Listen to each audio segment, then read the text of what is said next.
charm of civilization lies not in uniformity, but in diversity.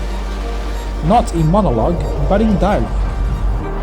We believe that as long as we remain curious and passionate about the world, each of us is a true deep seeker. An open and inclusive Hangzhou is offering such a cross-cultural space for meaningful civilizational dialogues.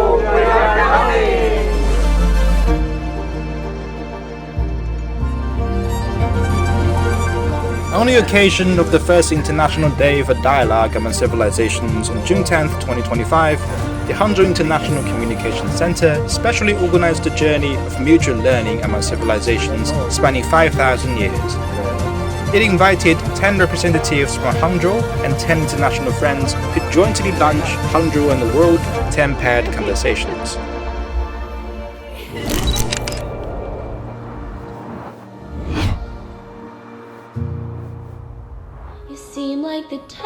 Angelina Hui-Qing Zhang, a seasoned Canada social media strategist, influencer, and high-quality overseas content creator with over 7 million followers across various platforms.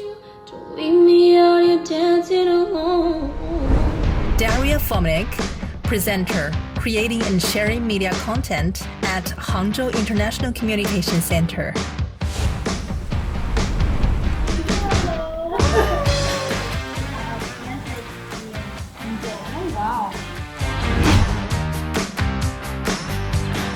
I followed your Instagram. Thank you. You have so many followers there. Thank you. Yeah, that's what I do. In general, like if you summarize all the platforms, it's more than 7 million. I'm really curious about how you started creating content and when exactly it blew up. Okay, so I started making content when I was in elementary school. It was because I came to Canada when I was very young. I was 4, and at the time I didn't know how to speak English, so it was very hard to socialize with kids. So my mom got me an iPod, the first generation iPod. So I filmed a lot of videos growing up in general. I would post a lot of stop motion, claymation and stuff like that. But obviously nobody cared about that. When it blew up was, I guess, in the end of high school when we entered quarantine and I had a lot of free time. So I made a lot of everything. I did a lot of cosplay. I don't know if you've ever cosplayed before, costumes and stuff like that. And then in university, first year university, I started singing. And that's kind of what got me past 1 million.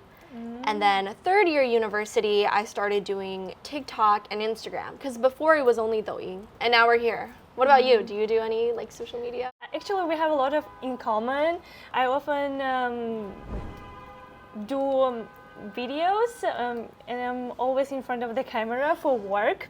So, but the content we create is quite different. So we usually film about Hangzhou, about what nice places the city have, what events are happening in Hangzhou. And when you said about cosplaying, actually a few weeks ago there was Hangzhou International Cartoon and Animation Festival. I saw that on your WeChat moments. Yeah.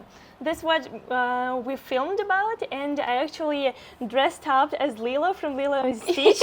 So it was really simple. I made a dress of reed leaves. You made it yourself? Yeah. Wow. Just the night before the festival, and it was my first time when I cosplayed anything. But I feel it is different. When you create content, the appearance means a lot. So the style is modern China style. The one we did was simpler, much simpler. Yeah, I think we're very in common. We're both always on camera. The content that I do in nature is it's very meticulous. In my room, with certain lighting, certain makeup. It's very different from what you do, traveling around and seeing all the stuff in real life. My stuff is very contained within, a certain location. So I think what you do is super cool. I mean, I've never done any like. It just made me think of the one event that one ethnic group has every year, and we went to a smaller city near Hangzhou to film how this ethnic group celebrates this festival, March the 3rd festival. And we also dressed up in their traditional clothing, and it was really fun. Wow. When was that again?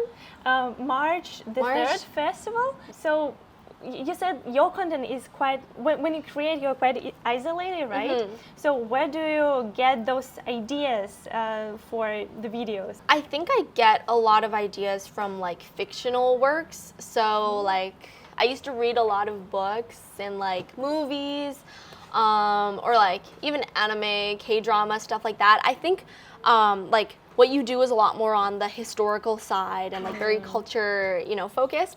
But for me, everything is very like, I would say contemporary, very fast paced, not as much like historical stuff.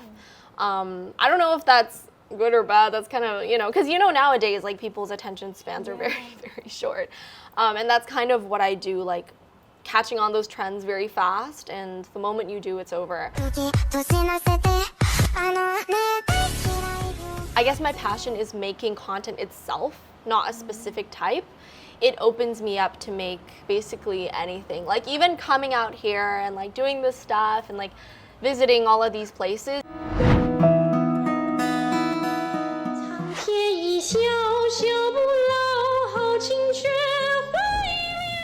And I also have noticed that on Western media, social media, there are a lot of content about the modern Chinese style emerge. The outfits, a lot of fashionable outfits come from China, and the style is very unique.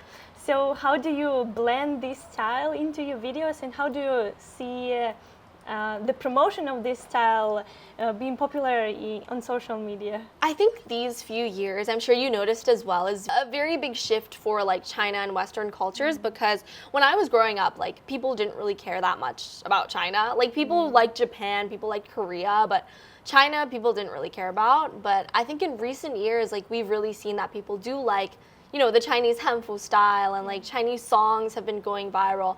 Like one of my most popular videos on TikTok to date is like the Heidi Lao song.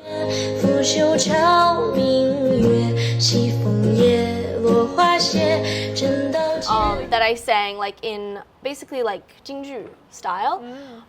So it's very apparent that it's becoming more popular now. And I think, honestly, for me, because I grew up in Canada, I think I'm getting more in touch with my Chinese culture. At the same time, Western media is more accepting of it. I'm really proud and like happy to see that people are finally interested.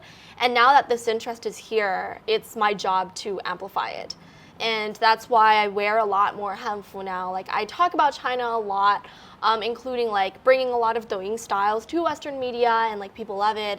And it's just like so happy to see. I think social media plays a huge role in showing how China does right now. Yeah. And a lot of promotion is done genuinely by the people who really feel like it's something new, something fresh. So as you said, the China content wasn't that popular on the Western media before, but now like it's opened the whole new world of media people are users. really interested. I mean, before it was very obvious. At Korea at the time you had K-pop, Japan you had anime, China at the time you didn't really have anything, so people didn't really know.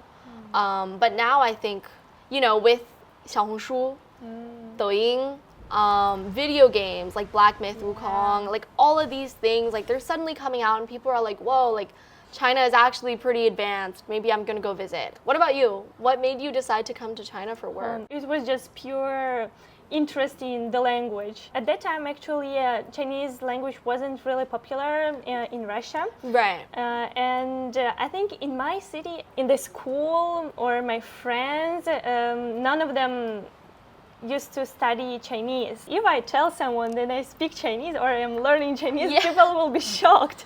And I said, I should have a try.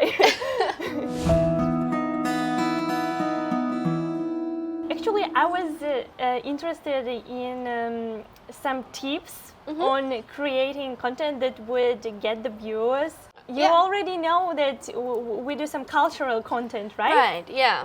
So, any suggestions on how we could attract more people to watch such videos? Of course. So I think genuinely the biggest tip I have is to lower the barrier of entry before you elevate the information. But if you start, the most important is the first 5 seconds. Everything else, it could be the exact same video, but the first 5 seconds we have to change. You have to make sure anybody can understand it from any background, any history, stuff like that.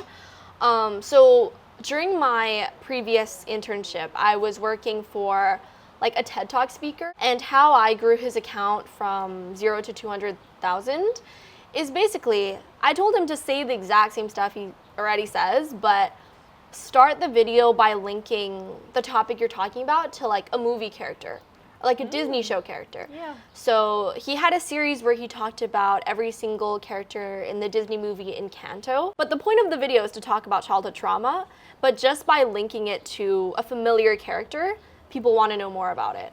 Once they've watched 5 seconds, they usually stick around until the end. I've been to a lot of seminars about media and stuff, and people talk about like posting time, posting location, hashtags, captions.